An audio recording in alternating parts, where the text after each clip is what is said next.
Barcelona, Liverpool, Arsenal এবারের FIFA club বিশ্বকাপে নেই কেন?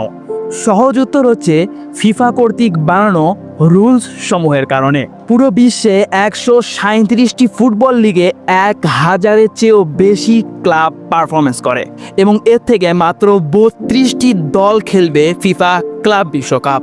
তাহলে অবশ্যই কোনো না কোনো রুলস প্রয়োগ করতে হবে 1000 টিম থেকে 32টি টিমকে আলাদা করার জন্য।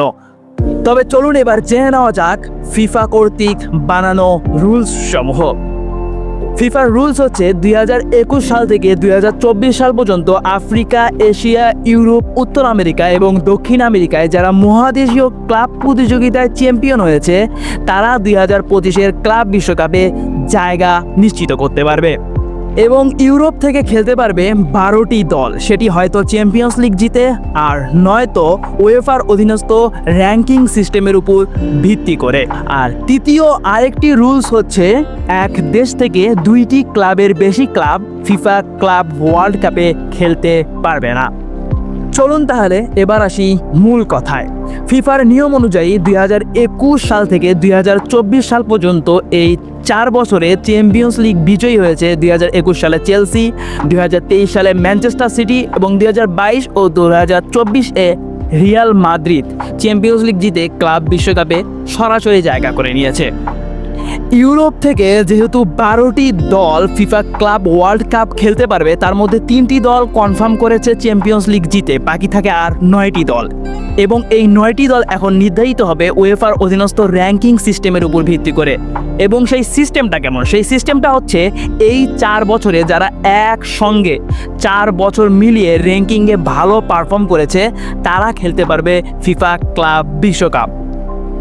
যেহেতু স্পেন থেকে চ্যাম্পিয়ন্স লিগ জিতে মাদ্রিদ ক্লাব ওয়ার্ল্ড কাপে কোয়ালিফাই করেছে এবং 4 বছরের মোট র্যাঙ্কিং বিবেচনায় অ্যাটলেটিকো মাদ্রিদ কোয়ালিফাই করেছে, তাই স্পেন থেকে বার্সেলোনা ক্লাব ওয়ার্ল্ড কাপ খেলার যোগ্যতা হারিয়েছে, কারণ এক দেশ থেকে 2টি ক্লাবের বেশি ক্লাব বিশ্বকাপ খেলতে পারবে না।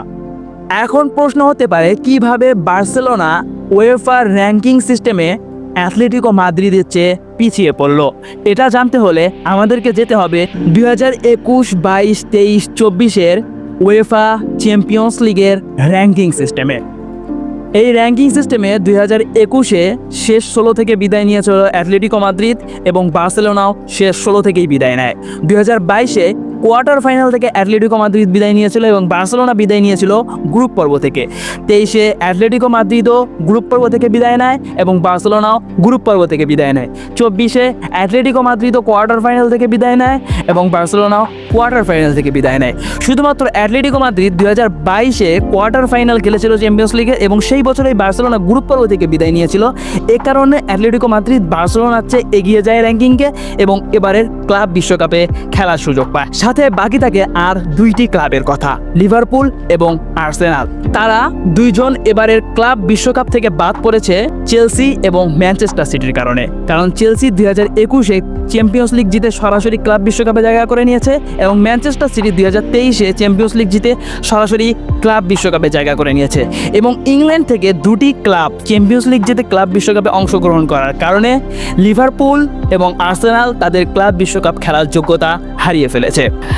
আশা করি আপনারা পুরো বিষয়টি সহজভাবে বুঝতে পেরেছেন।